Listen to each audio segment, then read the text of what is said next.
Un souffleur de verre en centre-ville.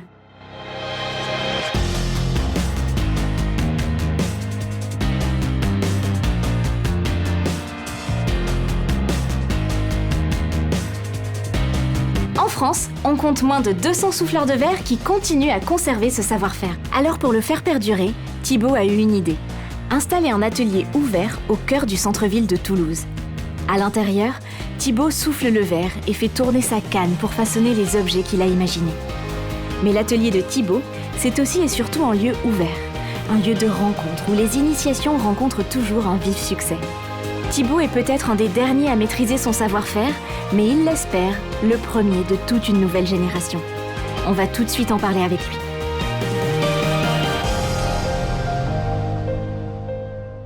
Bonjour Thibaut. Bonjour Cerise.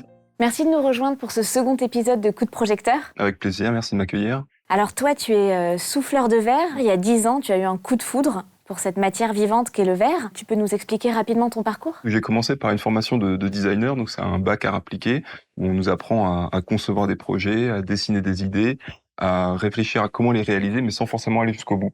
Et pendant ce cursus-là, moi j'ai eu la chance d'aller dans un atelier de verre soufflé, où on avait une semaine pendant laquelle on travaillait en collaboration avec les artisans de cet atelier-là, où ils donnaient vie à nos croquis, en fait.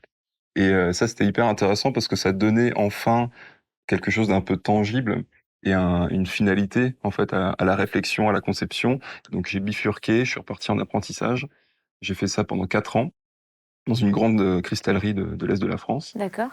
Et ensuite, j'ai continué à me former dans divers ateliers. Et au bout de 10 ans, j'ai décidé de monter mon propre atelier.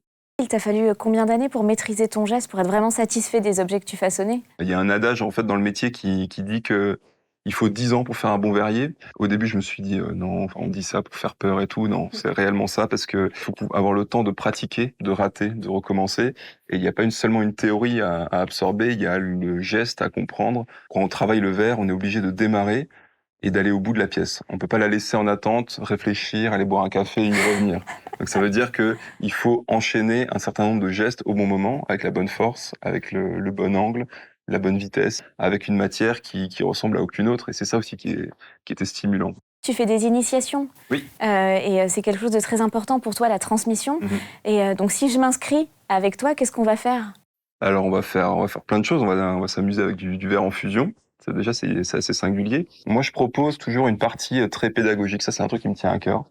Parce que j'estime qu'on a pris le temps, pour moi, de me transmettre ce métier-là. Là, ça fait un peu plus de 15 ans que je fais ce métier-là.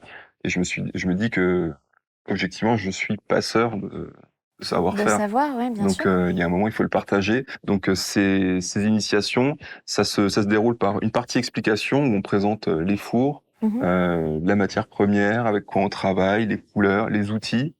Et après, il y a, là c'est ma fibre de dessin et de designer qui revient, il y a une petite fiche sur laquelle on va décortiquer par plein de petits dessins les étapes, les gestes et les outils qui rentrent en ligne de compte pour le façonnage de l'objet sur lequel on s'est mis d'accord. En ouvrant ton propre atelier, tu as aussi dû communiquer dessus, apprendre à gérer une entreprise. Et quelles sont les difficultés auxquelles tu t'es frotté ? Du coup, j'apprends sur le tas à gérer une entreprise, à faire des devis, à communiquer sur ma boîte, à vendre quelque chose.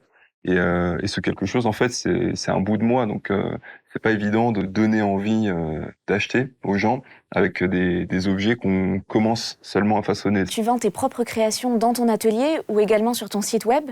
Et comment se compose ta clientèle ? Est-ce que ce sont plutôt des particuliers, des professionnels ? Il y a un peu des deux. Tipeee propose des créations que moi je dessine et qu'on réalise à l'atelier. Et les initiations aussi. Du coup, ces deux catégories sont plutôt à destination des particuliers.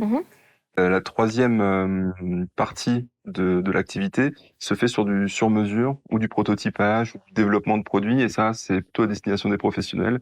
Donc ça peut être des designers, des artistes, des architectes qui auraient besoin d'une demande spécifique et qui auraient besoin en fait de notre savoir-faire, de notre technicité et de notre expérience pour donner vie à ce qui n'existe pas encore. Thibaut, est-ce que tu travailles avec des apprentis ? Oui, alors du coup, je vais embaucher une apprentie là, à la rentrée et un assistant. Donc, moi, ça va me permettre aussi de déléguer et de pouvoir me concentrer sur les tâches du patron, on va dire, de gestion, de commercial et de développement de l'atelier. Mais tu vas quand même continuer à fabriquer, à créer des objets. Oui, je vais pas pouvoir lâcher le four comme ça. Et quels sont tes projets pour la rentrée, pour les années à venir ? On a pas mal de projets en cours, dont des collaborations soit avec des artisans d'art à Toulouse, donc c'est des collaborations multimatériaux, soit des créations personnelles qui sont en attente depuis des années, notamment des projets de luminaires. Et entre autres gros projets, il y a un projet avec un restaurateur étoilé dans la région toulousaine, avec qui on va développer un certain nombre d'éléments qui vont venir intervenir dans les plats. Thibaut, on demande à chacun de nos invités d'apporter un objet qui représente leur métier. Alors qu'est-ce que tu as apporté avec toi ? Alors moi je t'ai apporté mon four, alors pas le vrai, pas le grand, la maquette, pour plusieurs raisons. On en a fait une maquette parce qu'il est extrêmement beau. C'est un outil qui est particulièrement esthétique et c'est un support pédagogique pour les initiations. Donc, ça veut dire que le four qui est en fonctionnement, on ne peut pas aller à l'intérieur pour voir comment c'est fait, mais pour que les gens ils se figurent, pour qu'ils comprennent comment c'est fait à l'intérieur, on en a fait une partie démontable. Alors montre-nous. Voilà. Wow. Là à l'intérieur, on a cette cheminée-là, on a une forme d'igloo. La cheminée dessus, là où la flamme s'échappe, il faut imaginer qu'on porte dessus une espèce d'entonnoir, une hotte. Donc il y a vraiment une flamme qui sort de... Oui. C'est pas de la fumée juste, c'est vraiment une flamme. C'est juste une flamme. Le brûleur arrive ici par le côté, et ça c'est la porte, ce qu'on appelle un ouvreau, par lequel on va aller chercher la matière qui est en fusion à l'intérieur du four. Ce four-là, finalement, c'est l'âme de Tipeee, quoi. C'est l'âme de ton atelier. C'est l'âme de mon atelier, et c'est ce qui me permet d'être souffleur de verre.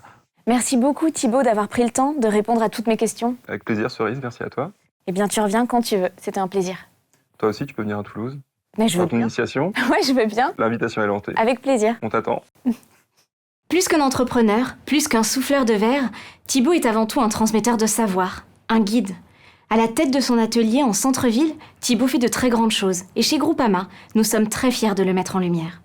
Pour retrouver Thibaut sur les réseaux sociaux, toutes ses coordonnées sont disponibles dans le texte sous cette vidéo. Je vous dis à bientôt pour un nouveau coup de projecteur.